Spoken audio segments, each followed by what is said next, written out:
Představuji vám nový úsek, který jsem momentálně dokončil.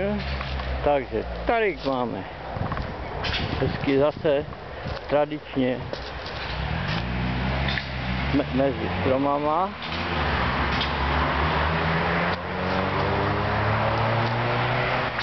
Tak, teď už necháme stromy na pokoji, tady k plotu a teďkom pojedeme tady pěkně nahoru do kopečka.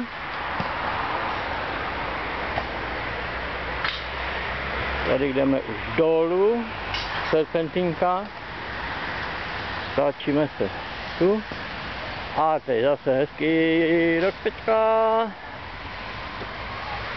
kopečka, dolů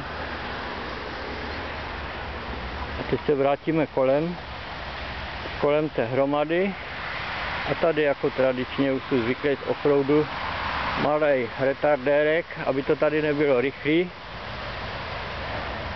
Takže tady momentálně končíme úroští, tady se otočíme